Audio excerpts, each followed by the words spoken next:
Good morning, good morning, good morning. What was that? That's how you say it. I just said That's it. how you say it. We're going back and forth on like who's gonna do the introduction. Go ahead though, baby. Go. Screaming at people. They're like, "What?" That's the This is first how you thing. do it. You go like this. Good morning, good morning, good morning. That's the first And thing. welcome to Coffee and Tequila. It's a late show on Mondays and an early show on Fridays. It's a morning show on Mondays and a late show on Fridays. Good morning, everybody. April 11th. My name is Zach. And I'm Alastair. And we do have a great show for you today. We have put a lot of work into this. Obviously, not a lot of work into our introduction. One day we're gonna get it. One day. Just really quick before we start, though, I want to let everybody know that we have appreciated all the support up until now. Like last week was our first full week back into Coffee and Tequila, and we've gotten so many great responses from a lot of you guys, from DMs to comments to just support, people watching the video, some people asking how they can support. And the best way that you can support this show, the most important ways, is to rate us on Apple and Spotify. Or if you're listening to us, leave a review. Make sure to share the episode. If you're watching us, leave a comment, like it.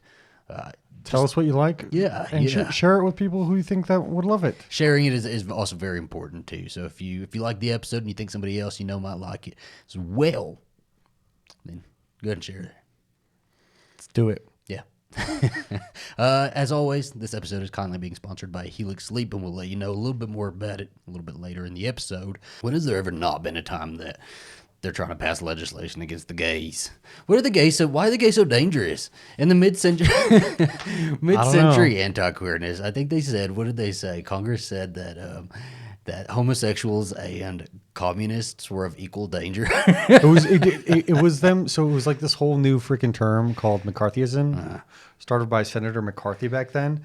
And basically, after World War II, he wanted to, the whole Red Scare was happening. Yeah. And along with the Red Scare, people were scared of the gays. They were very scared of the gays. The gays are terrifying. The gays would come to your back door at night and just stare through. And if you left your door unlocked, you would wake up and a gay would be in your house. Oh, and that's not something you wanted. Careful. Well, they made them equivalent of child molesters, basically. Basically Made them equivalent of child molesters. What is the quote that you sent me? You sent me a quote. I have Yes. one.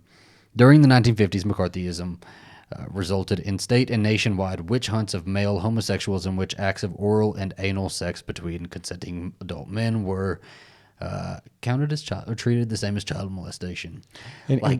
What was? Oh my God! What was the witch hunt about anal sex? Well, anal and oral sex. And keep in mind, at this point, there were sodomy laws across the United States. Every state had sodomy laws. Over time, of course, those have been struck down. I feel like not fast enough. I feel like there's a lot of things that there's a bunch of laws out there that make no sense while they're still in effect. I think lynching was just deemed a crime now. And there's there's always these weird laws that just stay in effect for no reason. I think in it's either Austin or San Antonio, you can kill a man if he steals your horse or something like that. I don't know. There's one state where these could all be bullshit too. It was probably on the back of a popsicle stick. I remember or something. That, having an ice cream cone or an ice cream sandwich in your back pocket was illegal in one state or one town or something. I don't know. There was a lot of espionage in terms of how you could interact with gay people in the gay community, and they also had a lot of code words. So I found out that Rock Hudson, musicals. Yeah. Well, I found out that Rock Hudson and his group used musical as a code word for gay. Yeah. Is he musical? Is he the gays had to get creative, man. They had to get creative. But we're still seeing some of this. It may not be this extreme, but it's gonna get there. Listen, if it goes unchecked and people like Marjorie Taylor Greene keep going, did you see what she said about Pete Buttigieg? She said that Pete and Chastain basically are she said something in her speech she was doing some speech, and she said that they keep Pete and Chastain out of our girls' bathrooms. They keep trying to get into the girls' bathrooms, and there's this narrative being painted that like gays are some perverts who were trying to like, get to your kids, hide your wife. It's like that whole thing. I just have a mental image of Major Taylor Greene walking into a bathroom and Pete going, "Boo!" That's what she's terrified of. She's terrified of finding Pete Buttigieg in the bathroom. It's those subversives. Let me tell you, those subversives. Yeah, They're breaking down our family and prosperity. One of the best books I read kind of about this time period, about the like mid-century queerness, is Evelyn Hugo. Yes. Love this book. Love Evelyn Hugo. If you have not read it yet, that's one of my favorite books ever. It has to be like top 5 for And me. I will take complete and total credit for getting you to read the book. If you didn't know, Evelyn Hugo, The Seven Husbands of Evelyn Hugo, was picked up and it was going to freeform as a show. That scared me. It scared me so much. I didn't want it to be an ABC Family freeform. Yes, no, this is not Make It or Break It or Secret Life of the American Teenager. It would have looked like Secret Life of the American Teenager. It would have. I don't know. It's moved to Netflix though now. Is it a show or a movie now? It's, I believe, I think it's a movie. Pretty sure it's a movie. well, it's being adapted by the same woman who adapted, I literally pulled it up, Liz Tequila, who adapted The Little Fires Everywhere. I think that was one of Reese Witherspoon's. I wonder if Reese Witherspoon had a Little hand thing. in the Evelyn Hugo. I know she does it with Daisy Jones. Daisy Jones of the Six. I Same know she author, does, too. but Yeah. I don't know about this one. Which I'm sorry, I've read both. Evelyn Hugo is definitely superior. Not to pit books against books. I want an Evelyn Hugo story. Evelyn Hugo and the Seven Husbands of Evelyn Hugo. But I want that for the gays. I need boys. I want to see boys. Well, there are some boys in this. Well, yes. So this is why we kind of covered this, is because it's similar-ish. It's Yes. like has to deal with the same time period, same sort of themes, same dangers. Same but like secrecy that you have to do, marriages for convenience. we don't get this long grand romance though. It's going to be a little bit shorter. Yeah. So we're definitely shipping. Yeah. Something that We are shipping. I texted Alastair last night. We were talking about it. I was at the gym and I was texting him and he was in the bathtub. And I said, I'm definitely shipping a couple of dead guys. and I didn't get it because I just texted him about True Romance because we watched it the other day. That was and also a really good it one. was like I was I also want confusing a the gay trends. version of that one. That would be good. I would love a gay I don't version know. of It's True kind of Romance. violent. It might be add to that perv And situation. it will be a feature film, by the way. So it'll be a feature film. So I'm excited about that.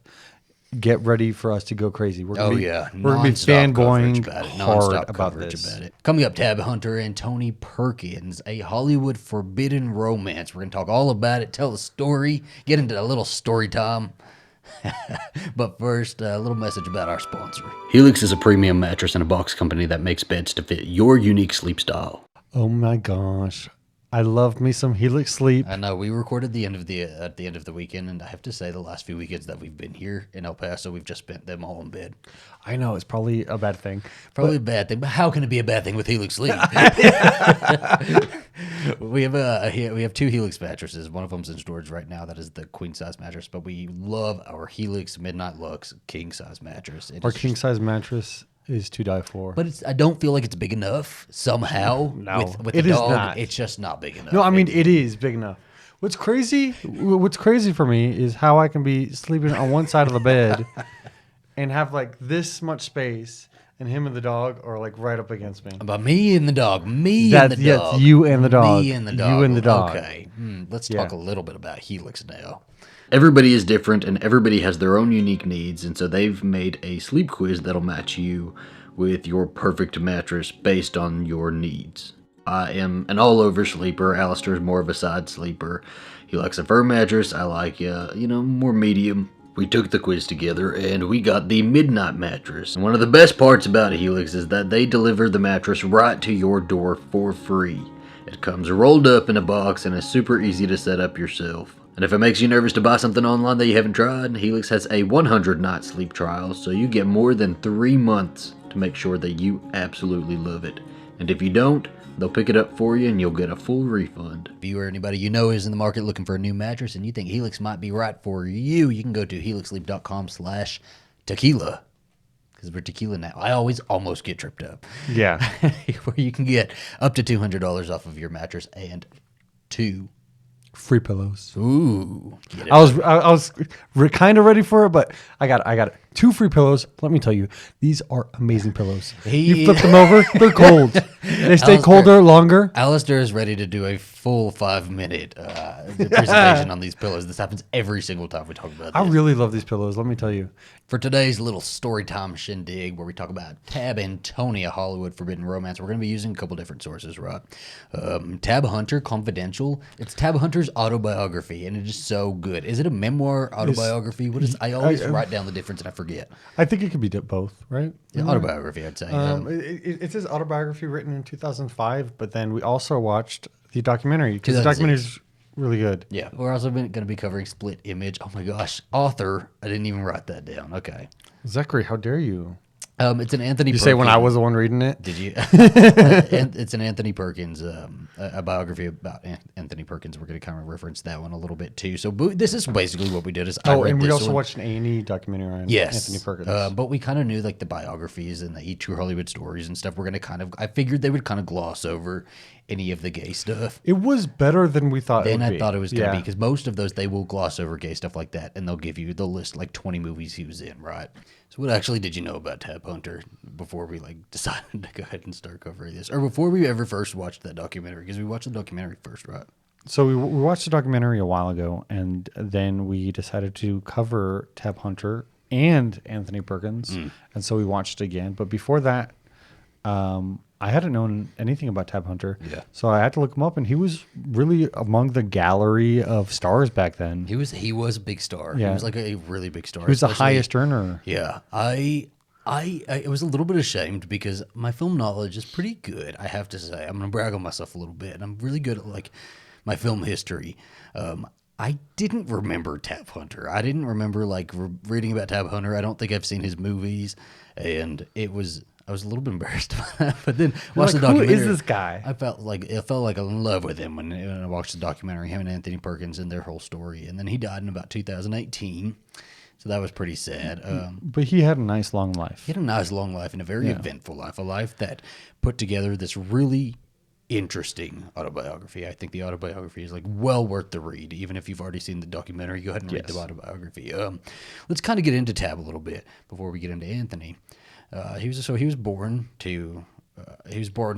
original name was Arthur Kelm, and that was later changed to his mother's maiden name because his dad was just a deadbeat, never in the picture. She's like, Ghislaine. He's a Ghislaine. So she was like a German immigrant. Her and her parents came over from Germany, and he was born to Gertrude Ghislaine on July 11th, 1931 in New York City. His dad stopped by on his birthday, the day he was born, and literally gave her some chocolate and left. You know what? He wasn't out of their life though, so he was still like dad, but he just like didn't want to be around for the birthday, I guess. He's like, you deal with it. Wasn't he out of their life? I thought she got a damn a blanket from the nurse and like had to walk home with her child, with their newborn baby, and he was also born. So we're gonna call him Tab. I'm not going back and forth between his two names. Tab was born like 11 months after the first child, so like she has 2 babies, like both under 1 year old. Ooh, back to back. Yeah, it's crazy. And so his dad was just. It sounds like he just didn't want to be a dad. He didn't want to be a dad, and he was really abusive to them. One of Tab's earliest memories, though, is being in New York. He was only in New York about a couple of years, and he remembers it being cold and his dad beating his mom. Like these are the things he remembers of his dad. They're not good things, you know. And his mom, like after they left, never would talk about his dad, so he didn't really know much about his dad. And later on, went to find his dad, and it just wasn't a good experience. So he didn't have a dad, really. He didn't grow up with a dad. He grew up with a mother. It's something him and Toady actually really have in common. But so Gertrude's parents, Gertrude's dad actually rescued them and said, hey, he caught wind of what was going on, that his daughter was being beat by this, piece of shit man, and brought her and the kids over to California. And so he was born in New York. He didn't grow up a New Yorker. And I think this is something that he talks about a lot, is how Tony was such a New Yorker. And he was more of a California He's guy. a Cali boy. Yeah. Yeah. So he went to California, and he pretty much, his mom got, his grandfather got his mom a job as like a ship stewardess. So she was gone for weeks at a time. And whenever she was back around, they would move a lot. They were always moving. They were always on the go. I found that very interesting. Yeah. Because he said his mother was like so like fixated on making sure that their childhood was better than hers. Yes. That he kept on like pushing But them also up. at the same time, right? I think she was so hyper-focused on making it a good childhood that she wasn't... He says that she was more interested in protecting and providing rather than affection. So she wasn't very affectionate with them, especially with him. She was more affectionate with his older brother Walter. And one day she comes home from from sea after being away for a couple weeks, and she's like, "Yeah, this is my new husband Harry." And she's like gotten married to somebody she met on the damn ship. I like those Dutch guy. Those chapters, because they're like he was like we were little shits to Harry.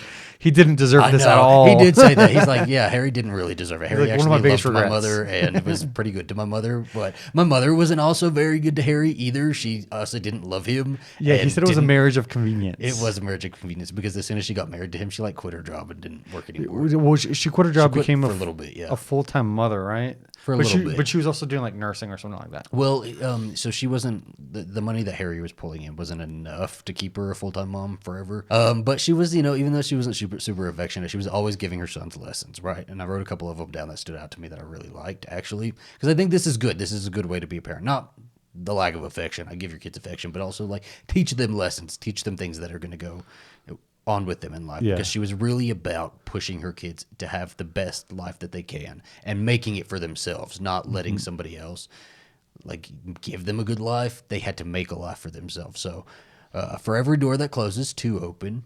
It's good. Always have a goal, and when you reach it, set another one. I really like that one. And constructive thinking brings good results. And I think this was her way of showing affection. That was her way of showing affection. Yeah, because he says like whenever I'd come to her with a problem, like she wouldn't comfort me, she'd give me platitudes. Yeah. She said, here's a piece of advice I read in The Secret. She said, "Girl, wash your face." I read this book. Copy of Tab Wash Your Face. So they moved around a lot. They didn't really, there wasn't really a whole lot of stability outside of just having each other, right? Like he was really reliant on his brother. His brother was like meant everything to him.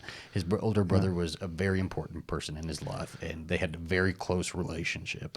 Well, because they moved around so much that it was hard to build close friendships. And his mother was always part of the time overseas. Yeah. And so him and his brother were as close as you could be, really. One of the last times he even got close to anybody in his childhood was with his older brother Walt had a girlfriend named Beverly when they were kids, and then Walt broke up with Beverly, and Tab became best friends with Beverly. And Tab goes on to say that he was always much more comfortable with girls, and so Beverly was one of those girls that he was just really comfortable with. And this also like inspired his love for movies, right? Because him and Beverly would collect coins throughout the week. I liked this story that they would collect like coins throughout the week, and then one weekend afternoon they would just go and see a bunch of movies. Well, I also read in there where he would also do it with his brother, and then his mother would come home from like work or whatever, and sometimes they would make their mother food for when she came back from work, and then they would guide her past the movies, see a movie, guide her into the movie, get money out of her purse, and pay for 3 tickets to go in to try to get her to love the movies as much as they did. And Tab loved the movies, and when he heard of Shirley Temple, like the concept of being an actor was like so appealing to him. He was like, "How do I become a child actor?" Which I feel like a lot of people have like absolutely thought that. me. I will never forgive my mother for not taking me to the Corn Pops commercial that everybody else got to go see. Right? I'm just remembering a Hot Wheels commercial thing that I went to, and I farted in the middle of it. Oh my gosh. Tab and his brother didn't even know that they were Catholics, but they were Catholic. This family was Catholic, and they only found that out when they were sent to a Catholic school. And they're like, and their mother was like, "Yes, we are Catholic." We're Catholic, now go to confession. Basically. Well, it seemed like in the book, he said he was like super into it though. He was like all this clergy stuff, all this like Catholics and talking Latin and it just being like all like kind of elevated. I think Tab just had a lot of interests and was interested in everything. This is kind of what I got from the book, is that he was just interested in everything and had such an active mind that he was always thinking about doing something. And he was a very active person. And when they were in Catholic school, I mean, it was very rigid, obviously, and very unsafe because there was a choir master. There's a few mentions of, from here, Trigger warning. Sexual assault, yeah. Yeah, trigger warning for sexual assault. He stayed after school one time to like help out with, some things with moving around some crosses and some candles and maybe a pew or two, some Bibles, putting the Bibles back in their pews. And a choir master came up to him and started making out with him and feeling him up. And he freaked out, pushed back, and like ran off. But he didn't tell anybody. And he kept that choir master secret. And the choir master gave him a solo. So it was like he was getting rewarded for his silence. But he also gets into horses. So he loves movies, right? But he also is really into horses. And so he like sneaks off to stables all the time and just goes and, brushes the horses or helps out with whatever needs to be helped with in stables. And so he gets super into horses. This is something that carries on lifelong with him. Yeah, I think that was his true love is horses, really. Yeah, so he wanted to be an actor. He wanted to be in movies. That was like an ambition of his. But horses, he just felt such a connection to it. Just loved, right? He later describes one of the girls that he's kind of interested in as one of... she reminds him of a horse. Oh, no. I think the way he's trying to describe it is that I felt such a connection with her like I do with horses, but it just comes off like he's describing her as a horse. Tab was just super into everything. He even became a figure skater in his late teens. A professional figure Out skater. of nowhere, just like, I think I'm going to start figure skating. We were watching the documentary and we were like, what?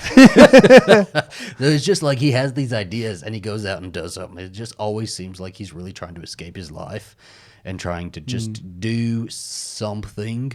And just doing everything until he like hits on the right thing, right? He does have crushes and girlfriends. I think throughout the book he has crushes and girlfriends, or not so much girlfriends, but he does have crushes on other girls. And I think either sexuality is a spectrum, right? I think everybody.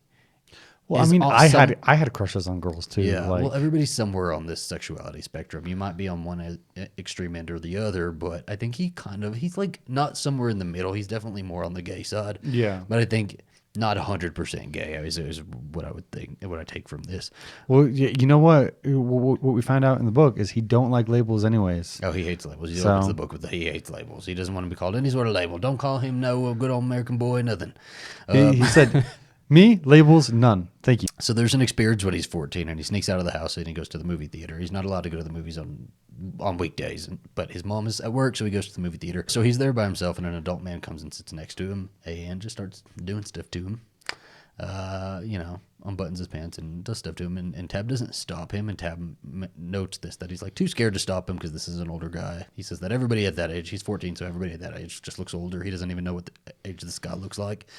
But he's too scared to stop him, and then, it kind of excites him a little bit. And when it's done, the guy gives him $1 and his phone number and leaves and says to call him. And Tab's like, well, I'm never going to call him. I'm not going to do it. And over time, he gets this urge to call him, and it just like keeps eating away at him and nagging at him and nagging at him. And he gives in and he calls him and meets him at that same theater, the Arlington, and they do it again. And then they do it again and do it again. And it happens like a dozen or so more times.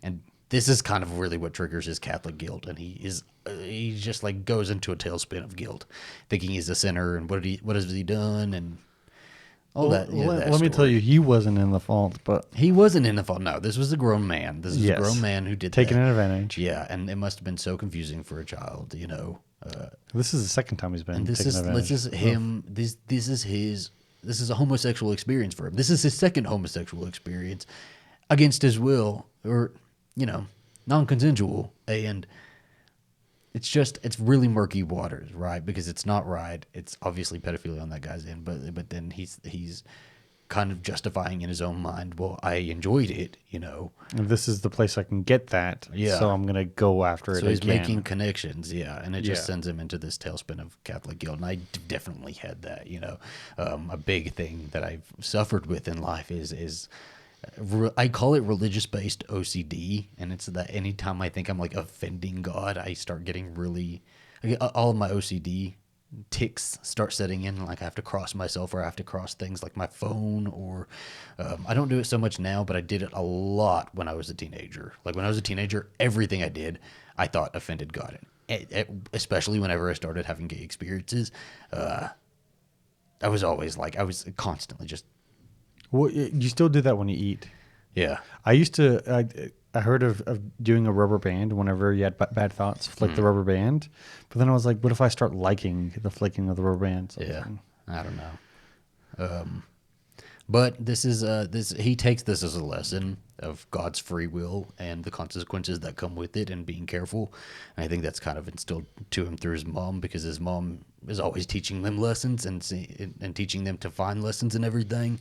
Yeah. And so he finds lessons in this, but he goes on at 15 to join the Coast Guard. So he's wanting to get away from his life. This is like, he's like very early on wanting to escape his life and like start a new life for himself. And so at 15, he goes and joins the Coast Guard and lies about his age. And I'm just like, that blew my mind. I'm like, you just lied about your age and got in the Coast Guard. This was super prevalent back then. Honestly, this was like super prevalent back then.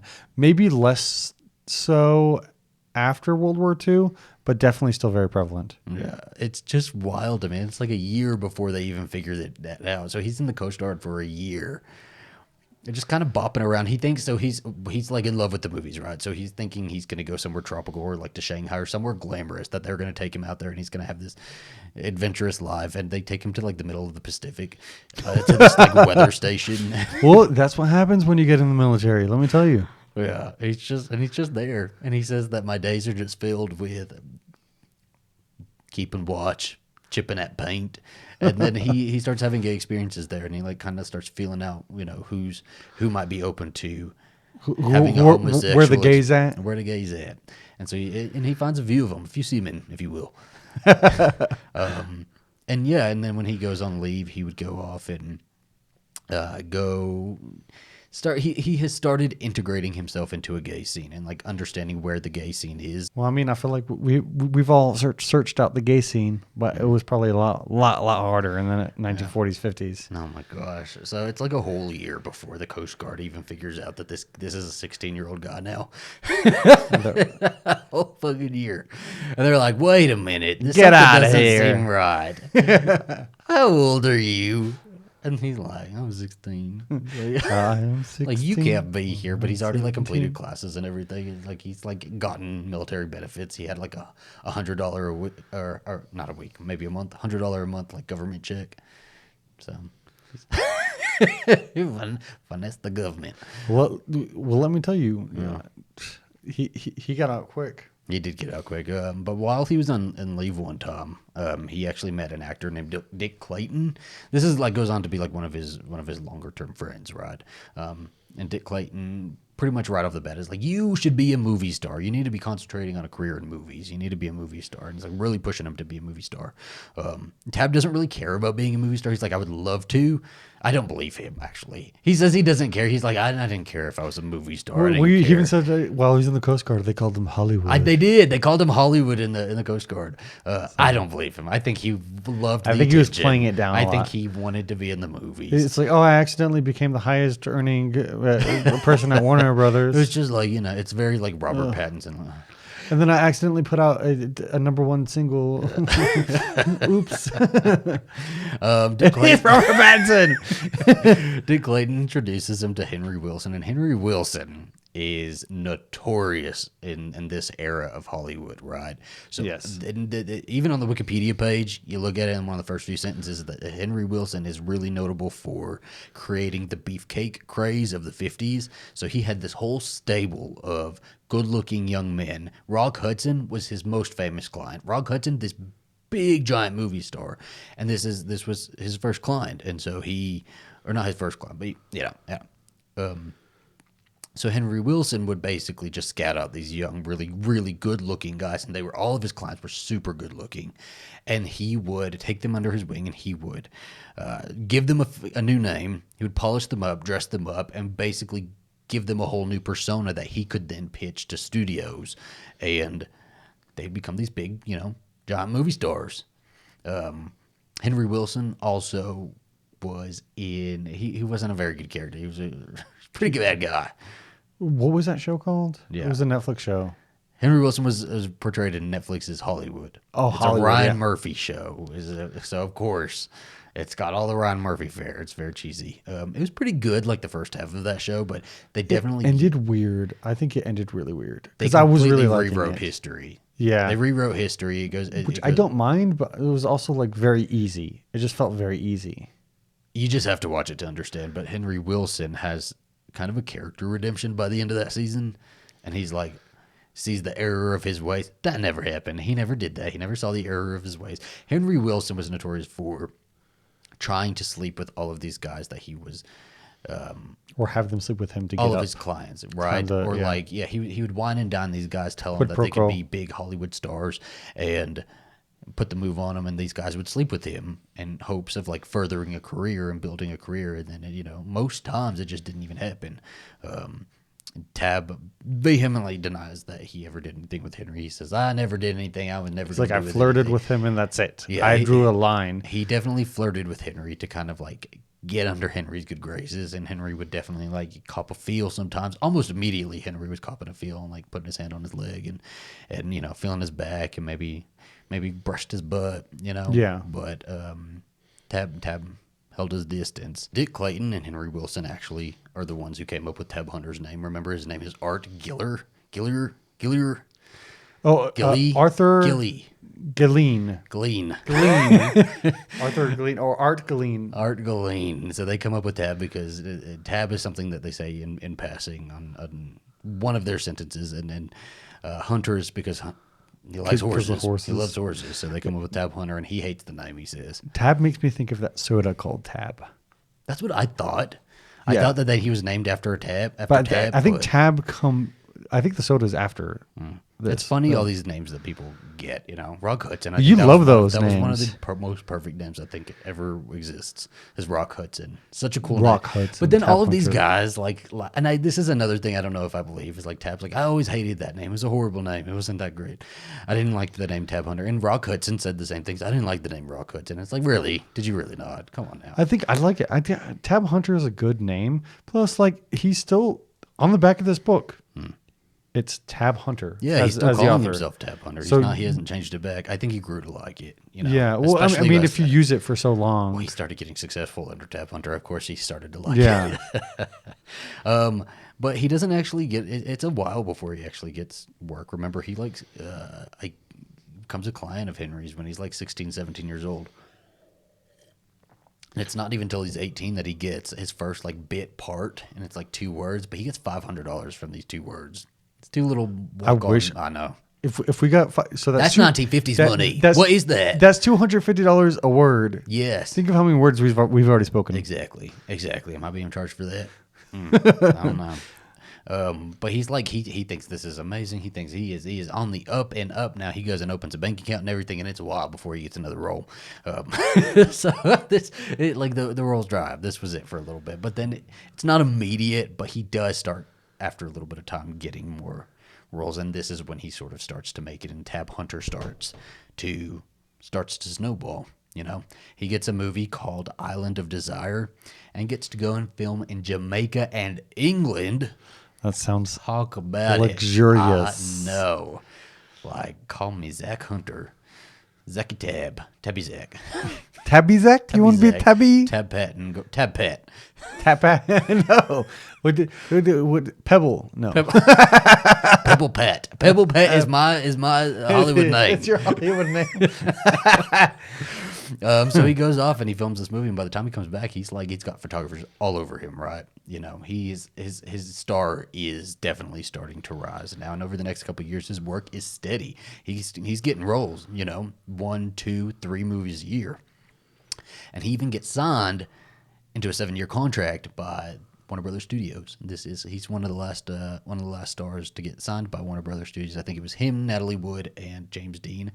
I hope it's Natalie Wood. I feel like I'm getting that I'm wrong. pretty sure it's Is it Natalie Wood because I Wood? think I read it the same thing. Yeah. Yes. I think I did. This is the time where the studio system is on the way out the way out, anyway. yeah. Yeah, this is like a very dated thing in Hollywood at this time. The studio system is basically studios signing this gaggle of actors under stable gaggle of actors under their wing, and they have to only do the movies that the studio is producing, right? And the studio tells them which movies to do and puts them on a salary rather than paying them like $1 million a picture. You know, they give them like, I don't know, $750 a week or so. It's interesting because it's a 7-year contract. Though Yeah. I know at some point they were also doing a X amount of movie contracts. You know, you did X amount of movies and then you got like out of your contract. Well, I think it would just depend on which contract you were getting, right? Because James Dean signed around the same time that Tab did, and James Dean refused to do a long-term 7-year contract. He only did a 3-picture contract. So 3 movies is what he signed on for with Warner Brothers Studios before he died. So it's interesting. I think it just like ranged, and some actors were very confident in their ability and didn't want to sign for something that long, right? Or maybe had better managers. And then there were people like Tab Hunter who was just like really stoked to be working as an actor and getting to be in these movies, and so he's gonna sign anything, right? Well, plus they first signed him for his looks. Let's be honest. I think honesty is good here in terms of like he did get. I mean, he does kind of have pretty privilege. Oh, absolutely. This guy is He didn't very much have talent in this way yet. yeah, you know, Tab was incredibly gorgeous. He was like a handsome boy, especially at this time. This was like the look, right? It was like this was the look, but it was like on the way out, right? Because then you have the James Deans, yeah. you know. But Tab also dumps Henry Wilson as an agent, and Henry gets revenge. Henry's like, okay, bitch. Okay, you little fairy, you little queer. Let's get you. Let's get you. At the time, there was a magazine called Confidential Magazine, basically like OK Magazine or Star Magazine. You know, it's gossip column. It's tabloids. Tabloids. But it was notorious for outing people and really, really seedy stuff like that. You know, they were really this time of Hollywood. It was for dirty really journalism. Trying to. Yeah, there was a lot of dirty journalism around this time and outing people as communists. Hedda Hopper is, I don't know if she worked for, I don't think she ever worked for Confidential Magazine, but Hedda Hopper was one of the like reigning, I hope y'all didn't hear that, because the dog is passing wind. Hardcore over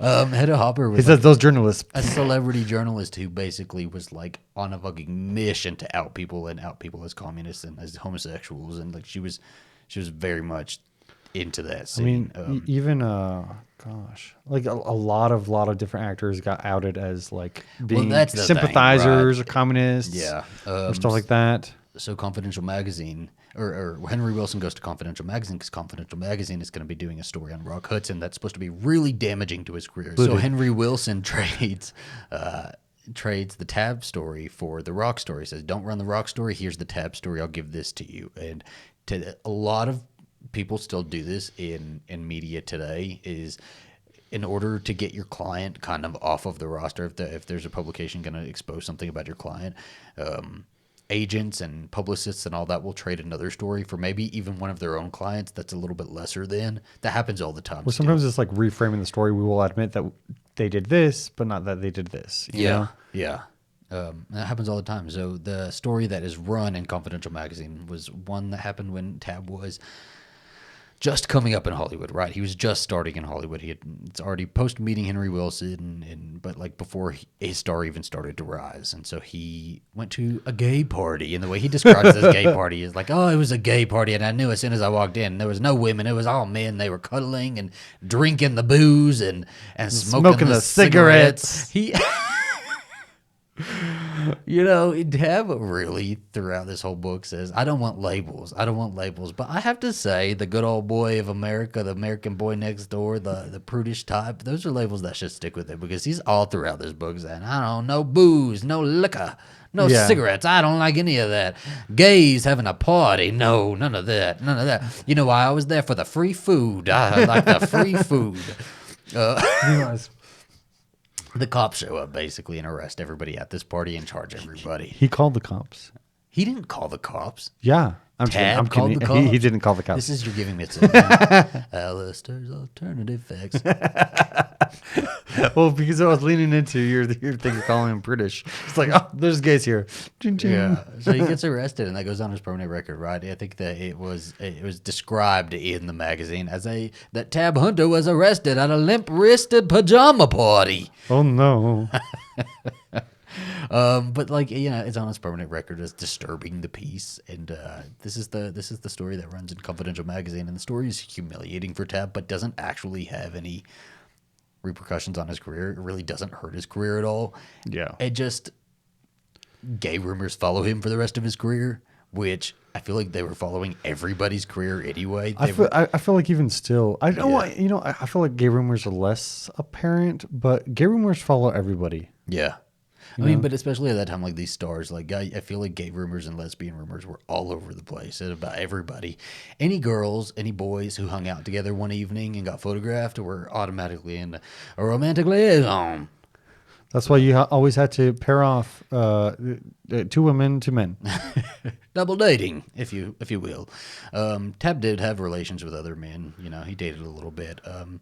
It doesn't seem like he went too much into the book and into hookups and such, but he did talk about his more meaningful relationships. And one of those was, I think it was his first relationship, actually. He was an Olympic figure skater, of course, named Ronnie Robertson. And there was a really cute story that's told in the documentary and in the book, and it's that Ronnie was having a competition, right? And Tab wanted to go to it and to support him, but everybody was telling him, don't go because you're going to arouse suspicion for being there, and he's not going to win. And he's not going to win because he's going to be too distracted. And Tab goes anyway, and he goes and supports his man. He said, I'm going to go and support my baby. And Ronnie doesn't win. I do wonder about James Dean, though, because there's a lot of talk about him hanging out with James Dean in the book, but like he never says any. He says that he thinks that James Dean was straight, and there's a lot of people. I think James Dean was more straight too. I think James Dean was ready to bend his sexuality whenever it was advantageous. That's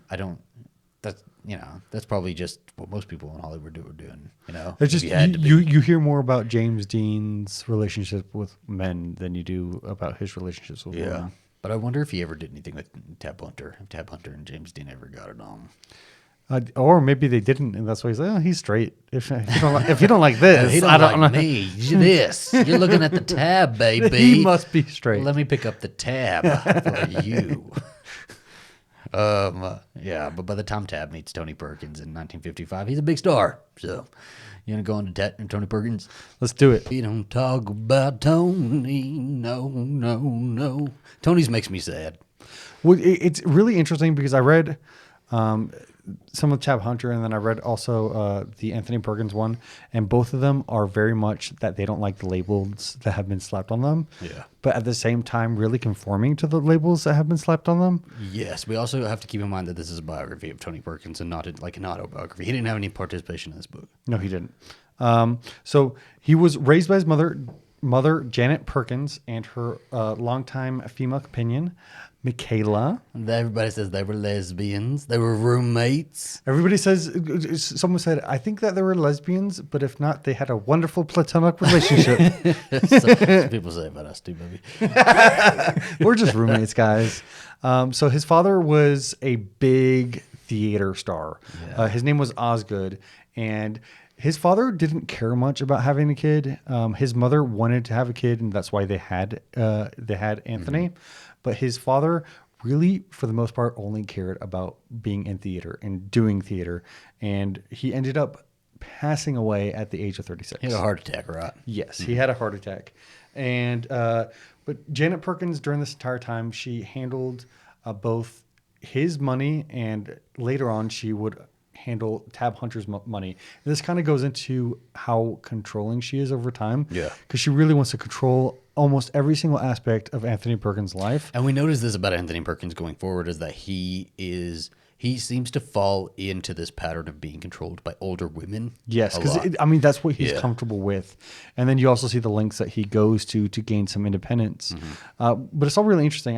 What a lot of people don't know is Anthony Perkins was also fluent in French because they hired a maid. They had a French maid. They had a French maid that they hired so that he could learn both French and English at the same time, which, let me tell you, when you're a kid, that's the best time to learn He two came languages. from an affluent family, basically. They would vacation at Fire Island. Yes, so they went to Fire Island, which I thought was hilarious. The because it's lesbians taking the gays onto Fire Island. Exactly. And this was a big deal for them because this was one of the first times that the father had taken time off to spend with the family. And this is the first time he felt like he was part of a family. And it was this whole thing. He would go off and watch theater performances with his mother and father. They were both really, really inundated in theater. And then he took a box of marbles and he put it under one of the planks. And he said, when I'm 30 years old, I'm going to come back and I'm going to grab it. Oh my gosh. I always had fantasies of doing stuff like that. And anything I ever buried, it's probably all still wherever I buried it. I have to go on a treasure hunt one day. Maybe that'll be a whole movie in and of itself. I feel like a lot of kids are obsessed with just burying things in like little time capsules. So while attending Cardinal School in New York, Tony began to stutter very badly. Yeah. And the way his teacher and his mother dealt with this is to stop forcing him to use his right hand, because it was seen as, like perverse and weird to use your left hand back then as, your dominant hand. And once they stopped making him use his right hand, he stopped stuttering. Weird ass rules back then. Those poor left-handers, the lefties. They were like, I'm just a freak, mother. But who is obsessed with this whole left hand situation? Like, Richard it's crazy.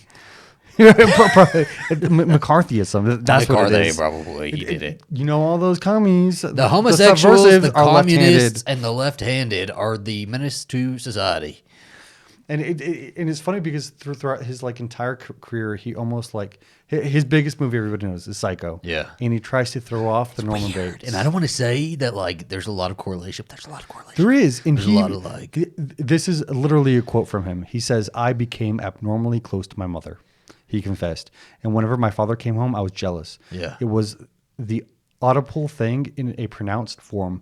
I loved him, but I also wanted him to be dead so I could have her all to myself." Which is, I feel like, fair. That's what children do. Children think weird, crazy shit like that. And then his dad dies of a heart attack, and he's really guilty. He feels really guilty about it. Exactly. He killed his father.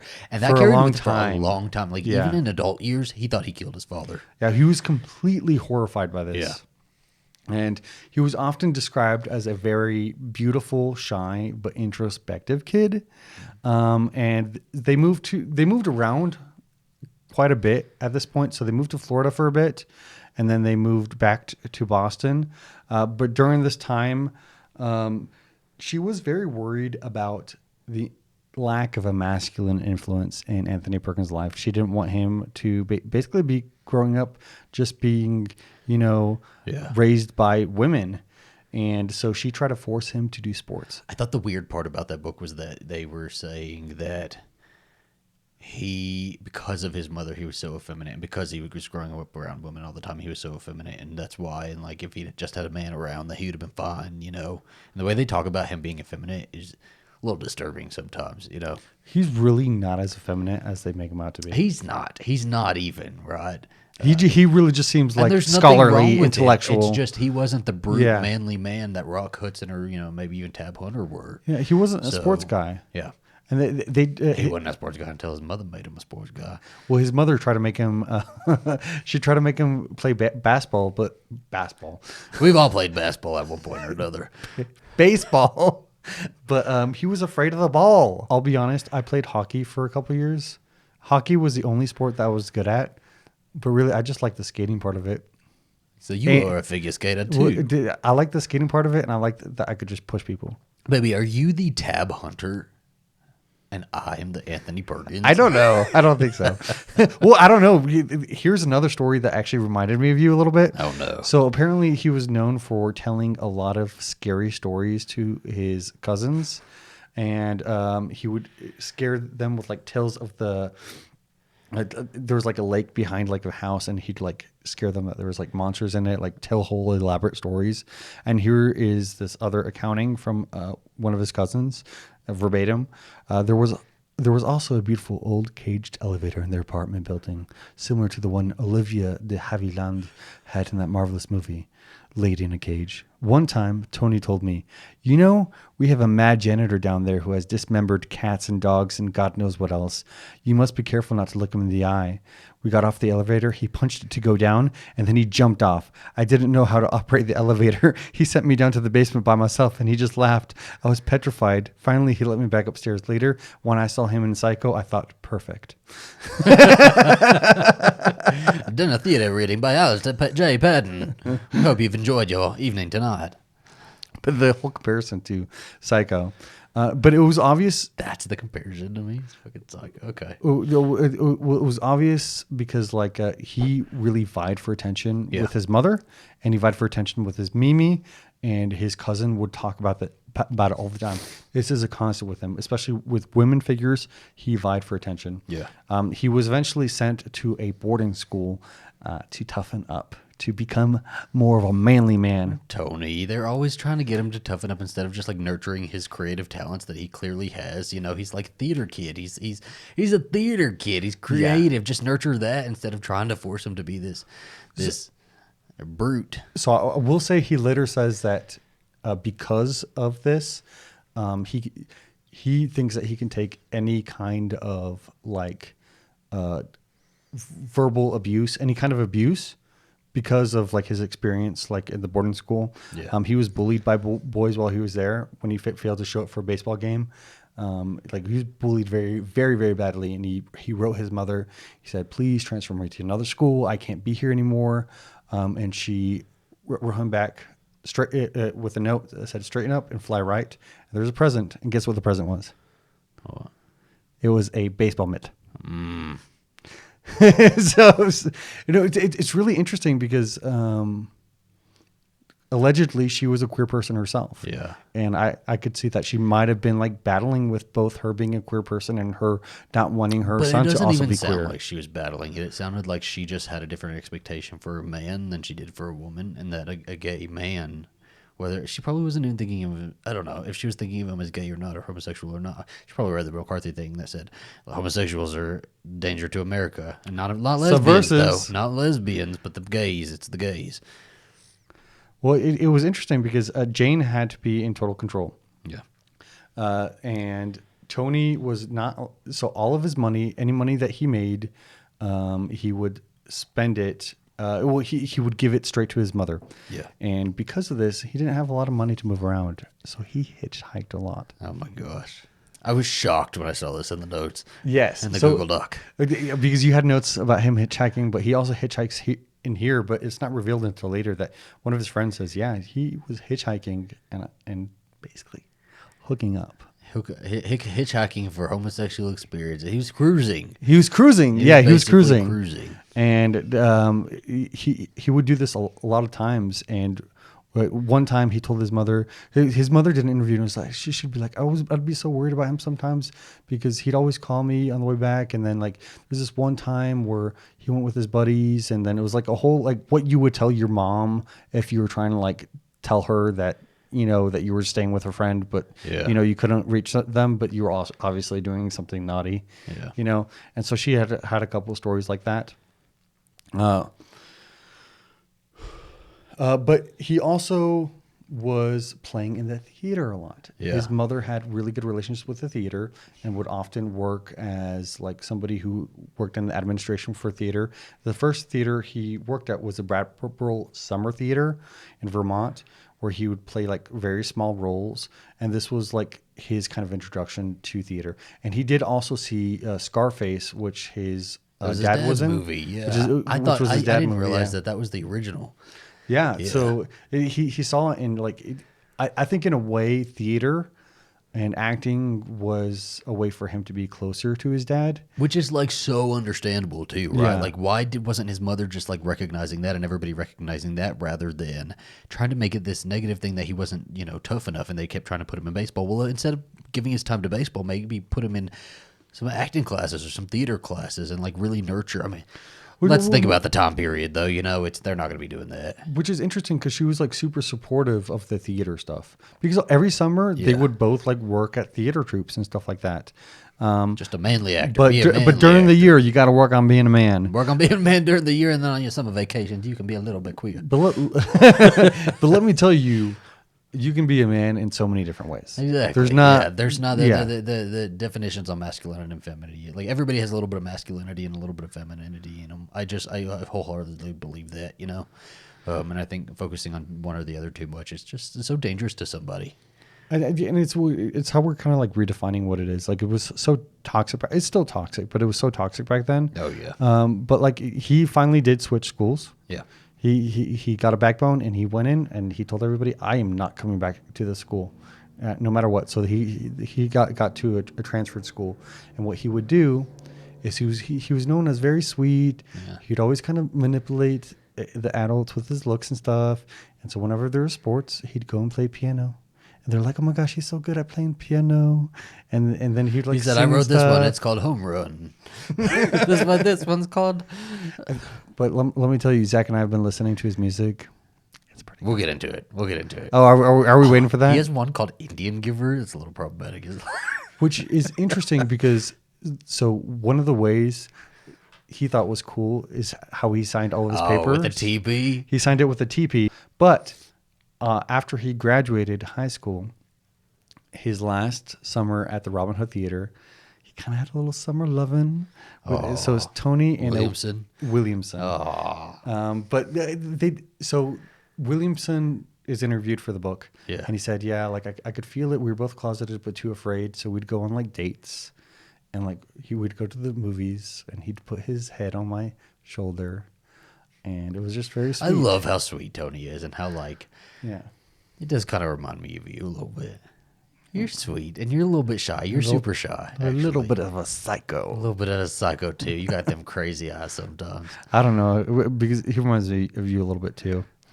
So college years, he participated in theater and music, like we expected him to, and he got on his own, and he's like, "Fuck it, bitch, I'm doing it. Go for it, for it, full throttle." Everybody was so he was like a B minus student. So everybody was going to Harvard. He went to Rollins College in Florida because they only had a pass fail stuff, but he also got a scholarship for doing the theater stuff there. He did theater, he did the piano stuff over there, and he started to get involved in the gay scene. Community. Oh my goodness, the underground gay scene, the underground community. So his roommate was called Barclay Powers, and it was very interesting because he was like as openly gay as you could be. Where like if you asked him, he would tell you point blank that he's gay. But he was also described as completely gorgeous. But his roommate introduced him to 3 other guys, Stanley, a Bill, and a Dick. And Bill and Dick... There's always a Dick everywhere, isn't there? There's always dicks a Dick everywhere. Where's the name Dick in our society today, huh? Homophobic, I think. Well, he started hooking up with Stanley, which was a roommate across the hall. So that was kind of like his first like stuff. But he didn't want to hook up with Stanley. He wanted Dick. But the problem was... Dick was dating Bill. Oh my gosh! But luckily for Tony, Bill didn't care. He was like, "Yeah, go have some dick, have sex with my boyfriend." Yeah, he's like, "You can have sex with my boyfriend." And the thing is, Dick really didn't like that. Not that he didn't want to be with Anthony Perkins, but because he thought Bill was throwing him away. He thought that Bill didn't care about him. This is turning into an HBO show, The Sex Life of Anthony Perkins? Of gay college boys. Well, it's interesting because he develops a really intense sexual relationship with Dick. Yeah. And Dick is described as tall, dark, muscular, handsome. That's Tony, though, without the muscular. Tony's like really tall, dark, and handsome, too, though. But without the muscular. But the issue that happens, is Barkley, I'm not sure if trigger warned him, I guess, but Barkley gets completely hate crimed. He gets completely beat up. He gets the shit beat out of him by Dick. and Dick's father. By Dick? I read that, but it didn't read by Dick and his father. Yes. So I guess his So father. Dick's a dick. Yeah, his father found some like gay memorabilia in his room, and Was it one of those situations that Dick was like, "That's not. I have nothing to do with this. This Yeah. is all him. This is him." well, his I'm not influence, sure if he maybe. was blaming the other guy, but his father blamed his circle of friends for being subversive and recruiting him to this faggotry. I to guess. Satan. And they went across the hall. They beat the shit out of him, and guess who got charged? Oh no, yeah, I know he got charged. All of them got charged, right? It wasn't Dick and his father, but like all of the gays got charged. Yeah, it was instead. Stanley and Bill. Yeah. Bill got charged, and they tried to charge Anthony. There was like a big scandal at this college. Yes. Yeah, but Anthony didn't get charged because he was in good with the dean. Was it the dean or like one of It the, was one of the professors or the head something? of admissions. Yeah, he was in good with And somebody. he went and he like pleaded his case, and the rest of them got kicked out of school, Yeah. which is freaking crazy to me. Like, And let's note that the sort of pattern of trauma that Tony is experiencing as he's experimenting with his own sexuality and like really coming into his own and like figuring himself out, right? Like as soon as you he's do a little it- bit more effeminate, so he gets bullied at school. He starts having sexual relations and almost gets fucking arrested, and the other guy gets beat. And like this is trauma is starting to stack now, right? And it just only adds to his anxiety because he's going to be a really anxious person going into his adult life. well, it's like this is what you get for being gay, especially openly gay like Barclay. Yeah. And Barclay later passes away in 1992 of AIDS. But so he goes back to the Robin Hood place for summer, and then he comes back, and when he comes back, they decide to reassign him at a fraternity. And so he has a huge crush on one of the guys in the fraternity, and he loves this guy, and they eventually actually become roommates. I don't think anything romantic They were really happens roommates. with it, but this is when he actually starts to do some of the Hollywood stuff. So while attending college, he hitchhikes Is he hitchhiking or is he hitchhiking? to California, Okay.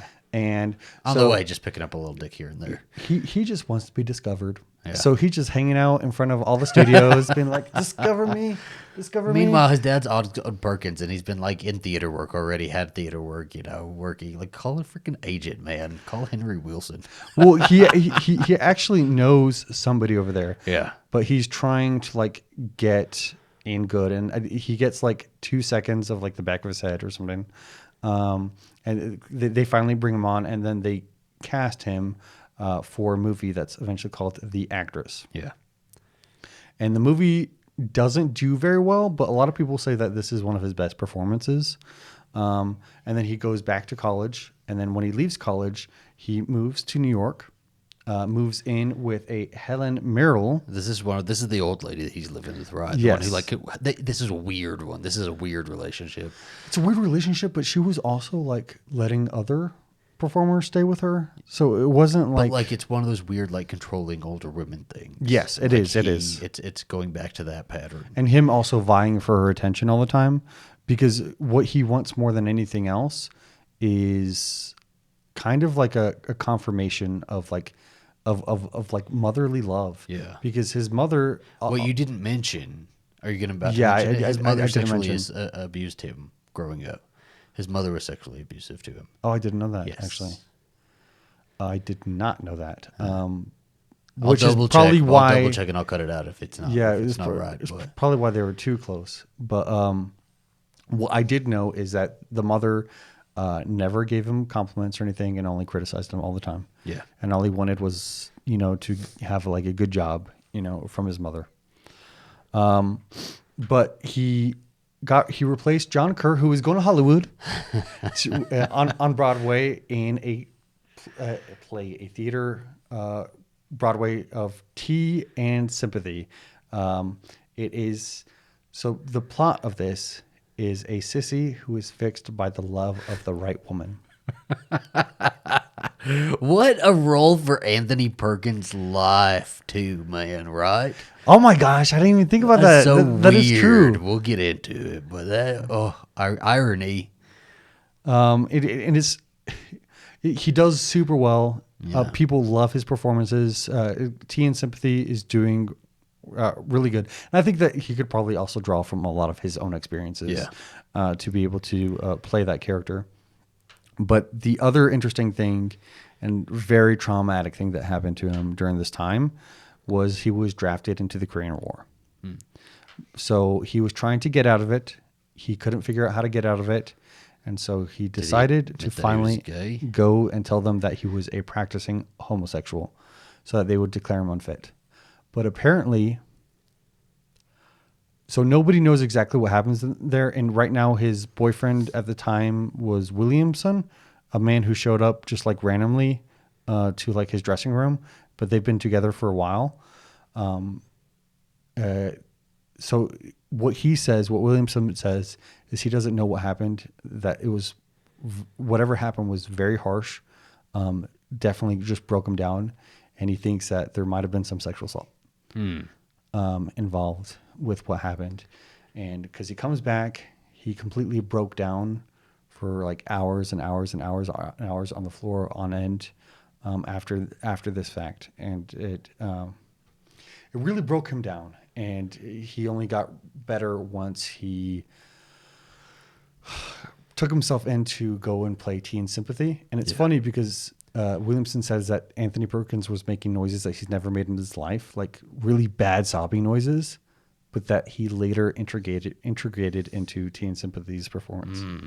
That's what you do, right? That's what actors do. They bring their pain to their game. He moved to California to do Friendly Persuasion, where he played a Quaker.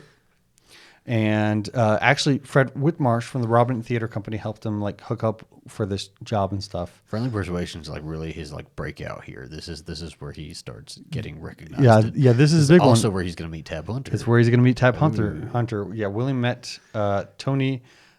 Oh, sorry. I was looking at his relationship. So he did kind of go around town a little bit, probably a little bit more than Tab. He hooked up with a couple of people. Or his secrets were just told more than Tab's. Tab probably hooked up a bunch too, though. I don't know. Tab seemed like he was a prude. Yeah. He didn't like the drinking, the liquor, the sex, or the booze. So I feel like now we're at a point where we can talk about both of them. Ooh, let's get into the relationship, shall we? I think this is a really important relationship to talk about too, because they didn't break up, really. They didn't break up really, and their lives took such different paths once they did break up, once they did kind of part, and their roads started going different ways. One of them really accepted his sexuality. He lived as a gay man, and the other one really rejected it, went through conversion therapy, and it was, Well, and it's funny because I think they both have, what is it called? I have it. Oh gosh, help me out here. Looks repressed, almost no. You have no. Internalized homophobia. Internalized homophobia. Do you still have internalized homophobia? I do. I did, and it's something like I constantly work at trying to figure out. But I can tell by reading at least Tab Hunter's book that he does. He absolutely did. Oh, and we know that Tony Perkins did, but I think Tab Hunter did as well. I absolutely think so. So Tab is. Tony Perkins is in Hollywood right now. He's in town shooting Friendly Persuasion, so he's staying at the Chateau Marmont. And Tab Hunter... Sounds so fancy. The Chateau Marmont is a fancy, famous hotel. That is where all of the celebrities go. That's where all the drugs go down, all the hookups go down. It's like a remake of like a French... Like estate, castle, isn't it? Right? Yeah. Yes. Yeah. And so Tab one day, this is like during the winter of 1955, and Tab is driving home. He remarks that it's like a really nice summery day. Feels like a summery day in winter. It's one of those days that makes people want to move to California. I looked at that sentence in the book and I was like, pass. But he's driving home from the stables one day because he was, brushing the horses, hanging out with the horses. He just wants to take a dip in the pool. Yeah, and so he just wants to take a dip in the pool because it's so nice outside. And so he just goes to the Chateau Marmont because it's for the celebrities, and he's a celebrity. Even though he's not staying there, he fully has his own apartment. He's not staying at the Chateau Marmont. They just let him in because he's a star, and that's where the stars go to hang out. So he goes and he's swimming, and somebody comes up to him and introduces him to Tony Perkins. This is how Tab describes Tony when he first meets him. Tony was tall and skinny, wearing a button-down Brooks Brothers shirt and aviator-style reading glasses. He looked like a gawky New England prep school student who had taken the wrong turn into this hipster's hideout. Like, that's a very specific description. Very specific, yeah. But they, like, Tab really says that what drew him into Tony was that Tony was really shy and not so. His personality wasn't very loud, you know, and like most actors he'd met and actresses, everybody in Hollywood, their personalities were so loud and they were like really like out there, go getters, you know, like, and Tony was a little bit withdrawn and which I completely agree with, because like on the other side, when I was reading about like Anthony Perkins, he's described as shy a lot. Yeah, I do think he was shy. Step back. I think that Tony Perkins was really shy, really anxious, really just like Nervous. overthinking, nervous. I think that's just how he was, and that kind of drew Tab in. Tab was kind of attracted to those types. He does talk about it in here. He's like, because of my door opening good looks. I know. I saw that. I was like, okay. He's like, people wouldn't expect it, but I also am a little bit shy. Which, I mean, you can be like That's- open but shy, but there are two ways that Anthony Perkins wasn't shy. One is when he wanted to get ahead. Yeah. He was super competitive. And two, when he was on stage Yeah. or acting. Yeah. Yeah. So Tab's 24 here, and Tony Perkins is 23. So they're both really young, and they kind of talk for a little bit at the pool. And then once Tony's a little bit more comfortable with Tab, he invites him back to his room because he's staying at the Chateau Marmont while he films Friendly Persuasion. And they go back to his room, and like I'm thinking before I even read it, I'm like, oh, I'm getting along. They say what they talk about movies. They said they and all talk. stuff. It's all talking. That's all they were doing. But let's be honest, that's what we did the first time we sat in the hotel It is room. true. We spent our first night in a hotel room together. But it says I wonder, did they talk about the meeting in the Tony Perkins book? Yes. Did they? Is it described pretty much? It's the more same brief. It really just says, and this is also where he met Tab Hunter. Oh, And then later on, it Okay. goes more into Tab Hunter. so I do wonder about the differences between these two books. But they go back to Tony Perkins' hotel room and they pretty much just talk. Right? They talk about everything from movies to their personal lives, and they kind of just connect. And they spend the whole day just talking and flirting. Yeah, and I can just imagine like Yeah. when you initially meet somebody, like when you and I like initially met, it was just like all butterflies. All the talking, the whole talking stage was butterflies too, And this is the first day they're meeting. This is the first afternoon, and they talk about their lives, and they really do have a whole lot of things in common. They both grew up with mothers because they were pretty much fatherless. They both had a fair bit of trauma growing up as well with the sexual abuse, and I wonder if they ever discussed that because it is the 50s, and so I wonder if that was something that they never shared together. What's also interesting, especially back then, like where you didn't really separate sexual abuse, or you weren't really able to recognize it. Because it wasn't talked about. Yeah. Sexual abuse it was still super taboo, so there were no conversations going on about that. But they just spend the afternoon together and they talk. And I wonder if they hook up. I'm very curious to know that, honestly. Well, if they didn't but- hook up that first night, which they probably did, I feel like they hooked up pretty quick. They had to have. But it's pretty much from here that their relationship starts, and their relationship goes on for like 2 to 4 years. It goes on for a couple years. it's nice because in the book you get like a lot of photos. There of are them. a lot of photos, and they're really cute photos too. Like there's photos, and in Tab's book, he has little labels under each of the photos, and there's a Little couple photos tabs. that say, "This is a photo I took of Tony," and it's like Tony laying in bed, naked, and it's like so sweet, right? Well, it's them also like going out and then going on double dates and stuff like that. Yeah. And then they participated in a game show together. You're getting way ahead of yourself. Sorry, I'm Yes. not getting very excited. Yeah, Tab. The way Tab does describe Tony in his book, though, there's a little bit of bitterness. It seems like that's there. It seems like Yes. there are some lingering feelings. I don't know. And this book came out in 2006. He doesn't frame him in the best light. Not in the best light at all. Yeah. Tab immediately states in his book that Tony is ambitious with his career and that nothing could come between him and his career. So it sounds like a little bit of shade there, and it's setting, it's sowing seeds for the future. Tab is really the product of Hollywood, right? whereas Tony is the product of New York City, and Tab really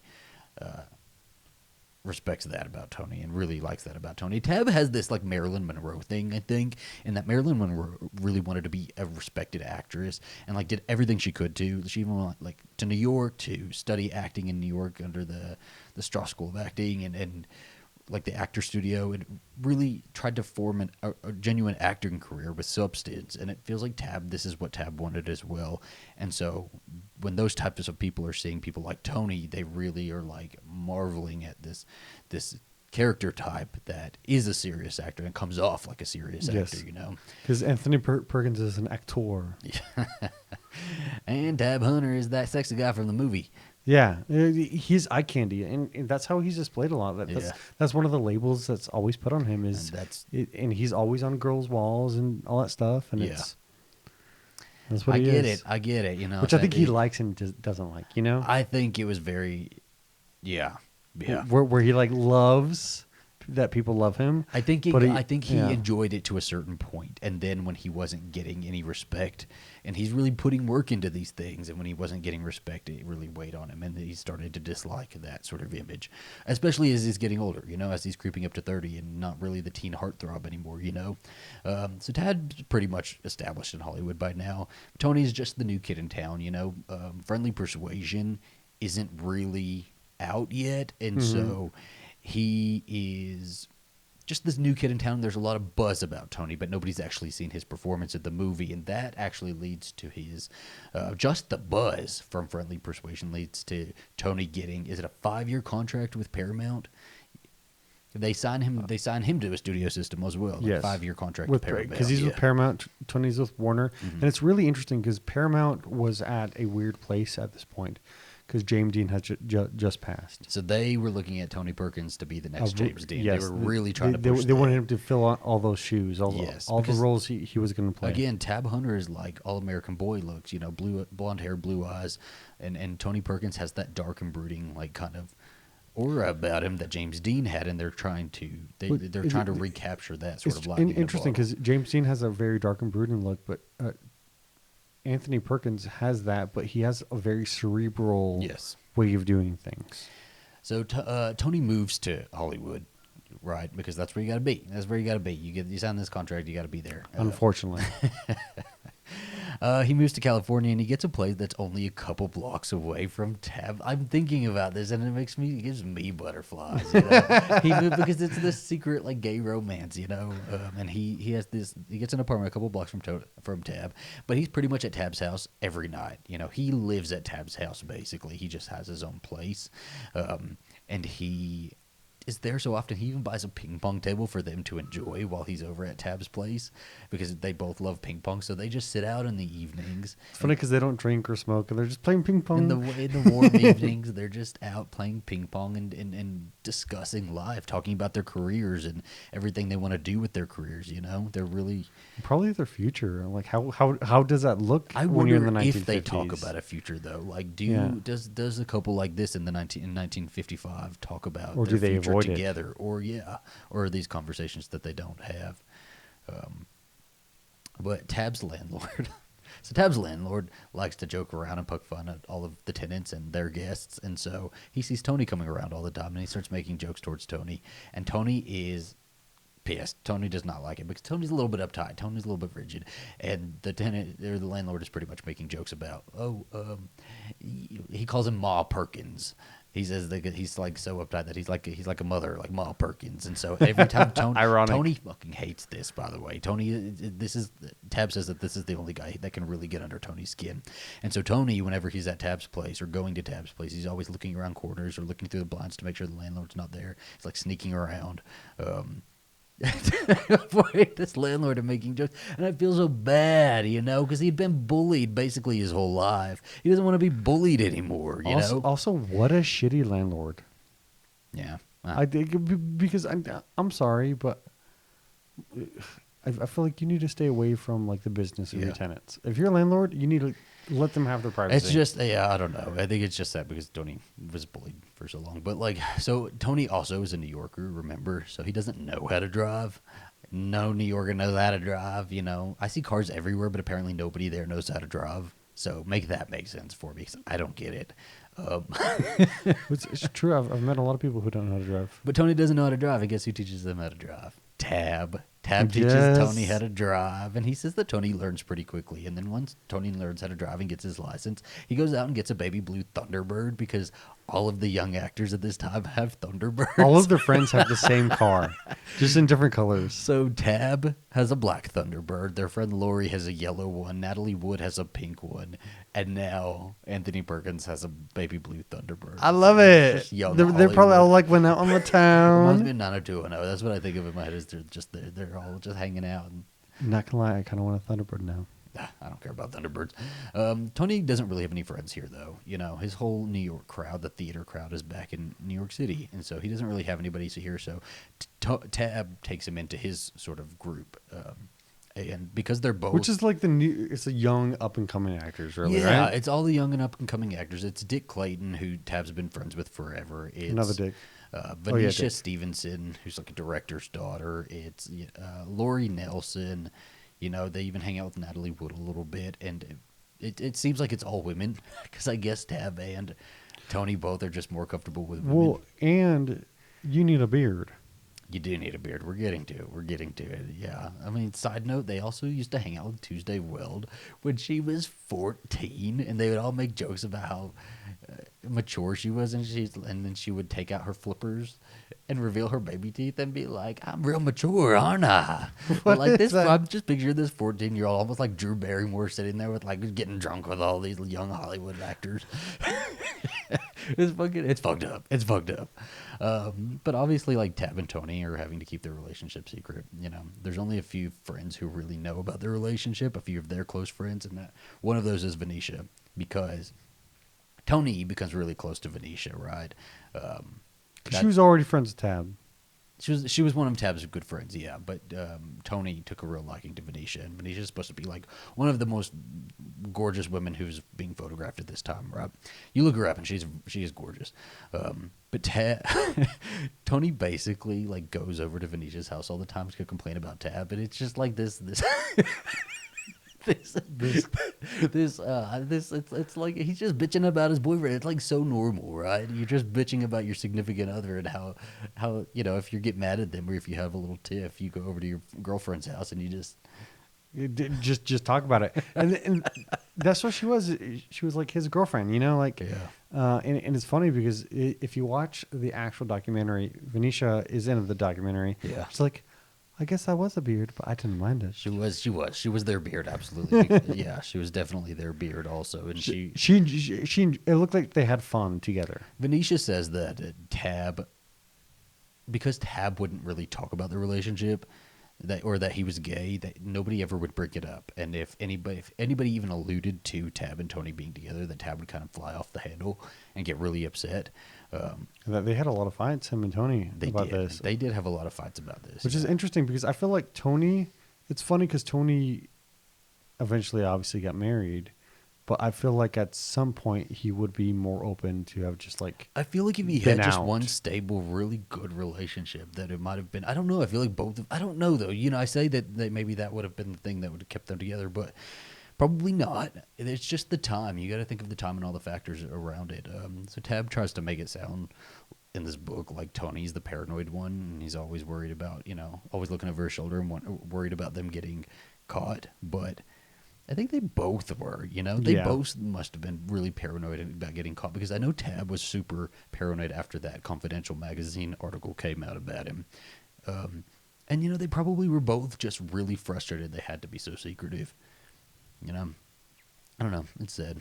Well, it's frustrating in a lot of ways, especially I feel like at the start of those kind of relationships. It's kind of hot to be secret. It is. There's something. I've had plenty of little flings with quote unquote straight guys, who were telling me they were gay, but that they would never come out and stuff like that. And the secretive part was always a little bit exciting, you know. Except when it gets old. And when it gets old, and when the sneaking around and all of that is just like so exhausting and creates too much drama. The drama just it's not worth it. So one of the things that Tony does, because he's so paranoid about getting caught, is he always wants them to arrive at different times and in different cars at wherever they go. And Tabs like gets really frustrated about this, but Venetia again is the beard, so sometimes she will accompany them and be Tab's date, so nobody suspects anything. She's like perfectly fine with that. She loves it. She loves being a fag hag too. Tab and Tony are sometimes able to go out together alone. Like they both really enjoy jazz, and so they go out to these jazz clubs in California. There's one called Crescendo, and they'll go there. And if it's not too busy, they'll go there by themselves, and they'll just be together, you know. But if it's a little more crowded, then they make sure they have a group with them or a couple of girls with them to be their beards, or like they're just not there by themselves. But at the end of the night, they drop everybody off and they go home to Tab's head. Which is so interesting because then it creates a dilemma where like you can't even just go out with your guy friends. Yeah.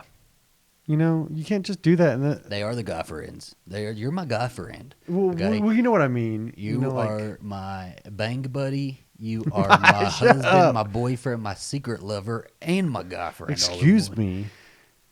I don't know what he's talking about. We are roommates. I am Please completely don't print straight. it in Confidential magazine.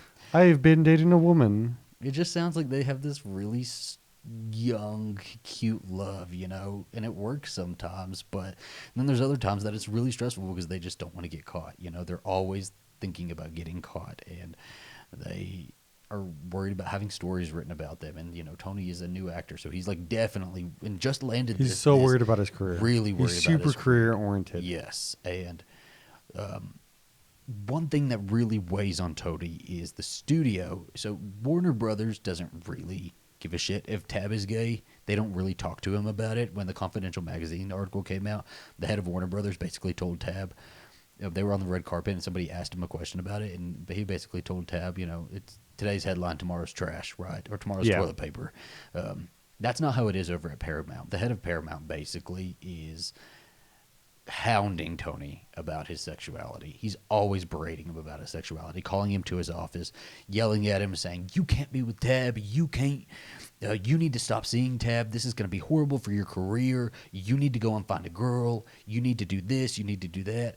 Like, the studios are also really notorious for setting these guys up on dates and little photo opportunities, so they'll pair them with other actresses and their stable of actors to go out and, you know, be photographed. And Tony's always being photographed with all these girls. You know, they're really setting him up to be this eligible bachelor, this teen heartthrob, you know, just like Tab is. And, you know, it really weighs on Tony because he doesn't like this whole spectacle of the acting thing. He just wants to be an actor, you know. And there's one argument he has with the president of Paramount, and he's like really berating him, and Tony stands up and says, "I love him," and then like leaves. I know, it's just declaration. Oh my goodness, I need a movie. Just yells, "I love him," and just leaves, and like the president of Paramount is just speechless because he just said that. Because I'm guessing these conversations were like yelling at each other and talking to each other about this specific subject without saying that specific subject. You know how those things kind of go. It's like talking around. It's more awkward to say what you're talking about, but you're just dancing around the subject. And Tony fucking, you know, I feel like he had moments where he just wanted to be himself. Tony would thrive today, right? I feel like he was just in the wrong time, I think. And there's a lot of stresses on their relationship from here on out, just because of their careers, you know? Well, I always hesitate to say that they're in the wrong time. I think the time was just wrong for them. Yeah. You know? Yeah. And it's just, I don't know. I really love them. I want a movie with them so bad. I need like a show, a really like well-made one. Not Ryan Murphy. Don't let him near it.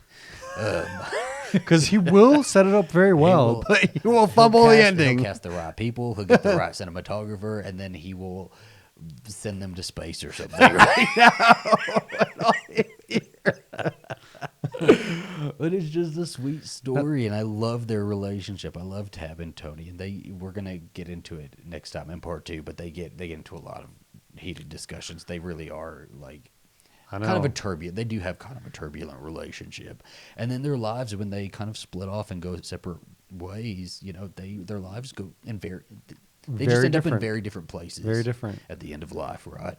And it's interesting. It's interesting to think how they would have been portrayed nowadays, like if they were actors nowadays. And it's also interesting to think of Who are their modern equivalents? Who would? Oh my gosh! So who would? This is what I was thinking. Is like I'm trying to think of Tab Hunter. They really described Tab Hunter as like this ultra successful Hollywood guy, Hollywood actor, and I'm trying to think, but I'm thinking And musician. I'm not seeing him as like a Leonardo DiCaprio though. I'm No. seeing him more as like a Channing Tatum, maybe. Yes, maybe Like a super Channing Tatum. popular, probably makes a lot of money, gets the best roles.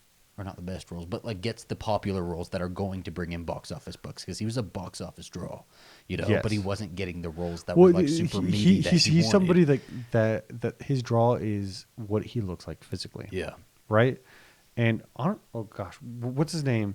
He's in oh gosh, that movie, the boys I kissed a lot, the boys I dated a bunch. what? To all the boys I loved before. Yes, that one. Like a Noah Centineo. Yes, he's kind of like Tab a Hunter. No, No, but girls crush hard over him. I see it as more of a Channing Tatum. I would say he's more of a Channing Tatum. And then I don't know who Anthony Perkins would be today, but I've seen a lot of fan casting about this sort of project because there was a project back when the documentary was made and put out. I know there was a project in the works about Tony and Tab's relationship, and a lot of people were fan casting Andrew Garfield as I think he'd be Tony perfect. Perkins. I think so too. Honestly, I think it would work. I think he would be absolutely perfect. I don't know who would be Tab Hunter, but I think that he would The be search perfect. continues. I guess that's a good question for the audience. Yeah. Yeah, who would y'all you guys cast? fan cast as Tab Hunter? Let's do two questions. Who do you think their modern equivalents are in terms of actors, Tab Hunter and Anthony Perkins? And then who would you fan cast as Tab Hunter and as Anthony Perkins? Let us I'm know very in the excited about comments. this. Send us an email. Become part of the discussion. Go on the Instagram page. Leave us a comment on there maybe. Yes. And we'll bring you guys' opinions into the part 2. But we will deliver you part 2 next Monday. Well, I'm excited to get more time to actually talk about it again. I think the subjects in it are worth the time to talk about it, especially the conversion therapy stuff with Anthony Perkins. I think we need to give that its own sort of little section. But we hope you guys have enjoyed this episode of Coffee and Tequila, the morning show. We will see you on Friday for the late show. Make sure to rate us on Apple, Spotify, anywhere else you can rate us, like us, watch us, comment on YouTube, but make sure to share. we are also on Instagram now. We are. And we post really fun stories. Alastair has been having a grand time with Instagram. He's been primarily doing it all. Coffee and Tequila show on Instagram. And all of that stuff is in the description box below. And we will see you on Friday. Have an excellent day.